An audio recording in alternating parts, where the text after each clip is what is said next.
So Phantoms have dropped that home game 7-0 against the Leeds Knights, and that's been a tough weekend. But I'm lucky to be joined by Tom Norton. Tom, that's from the outside, a lot of people will look at that game and say that the Phantoms were it was a poor weekend. But I thought there was an awful lot that the Phantoms did right against a very good Leeds side, given that we were so short benched. Yeah, we knew what we were coming up against. A Leeds side that's full strength. Top of the league for a reason.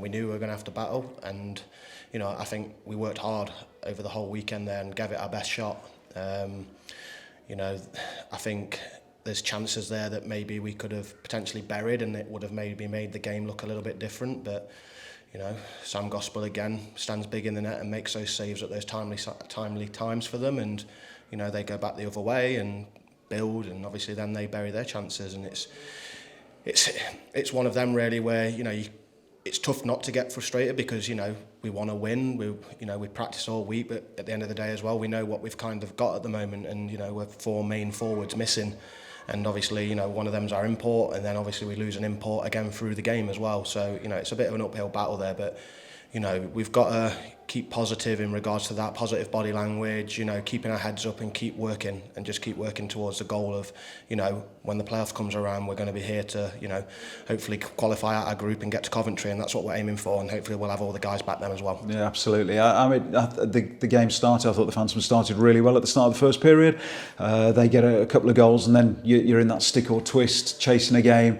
A dagger to the heart with the third goal 6 seconds before the end of the first period, and then and obviously then we've got the flashpoint with Lucas going.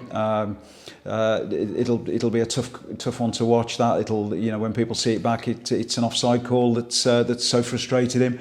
They score 2 on that 5-minute penalty, don't they? So from that point, it makes a tough job. So it's gone. The game goes then. At the end of the day, reffing a game is a tough job. You're never going to keep everybody happy. People are going to be upset. People are going to critique and everything like that. Whatever Lucas has kind of done, I didn't see what his overall reaction was to the ref. I just kind of got there and tried to pull him away. But obviously he can't do that regardless. So you've put yourself in a sticky position there. But the biggest problem there is how can you make an offside call by their bench on the red line? And, you try and keep your cool and speak to them, and yes, we know what happened afterwards was wrong, but if you'd not made that call on what you felt was offside, then that wouldn't have happened afterwards. You can't be making calls on a guess. You cannot be making calls on a guess, and we all make mistakes at the end of the day, but we're trying to battle in the game there and trying to get back, and we're, like you say, we're short and everything like that, and we're trying to play with a lot of heart and a lot of pride out there, and it just kind of, you just then up against something else on top of that.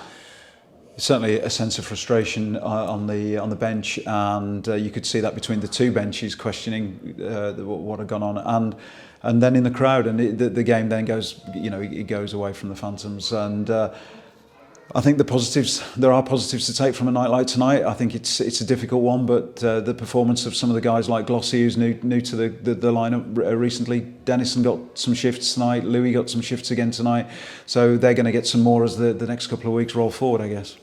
Glossy's been fantastic. Yeah. At the end of the day, we've got that partnership with the Lions. I went down to one of their training sessions just to have a look at what other guys he had there, and he was skating on a bit of a whim really, and he messaged me afterwards, and I think he'll tell you that when he was here last, he was a bit disappointed with how it all ended, and he wanted an opportunity to come back and hopefully show really what he can do, and I think he's really doing that now. He's playing fantastic. Louis, again, was playing under 16s last year, and he's out on the penalty kill, stick lifting guys, getting sticks in lanes and stuff like that, taking face-offs against Matt Haywood 2 years ago. He's in the elite league taking face-offs against big name guys. So and then Justin comes out in the third, cold legs, and works really hard to get his legs going and have a good couple of shifts there. So it's what being a team's about. Yeah, well, we've had that for years under Slava, and long may that continue. Thanks for joining us. Tough one tonight, but we'll see you next weekend, and look forward. Got to keep the team together and push on for the playoffs. That's it. Yeah, cheers.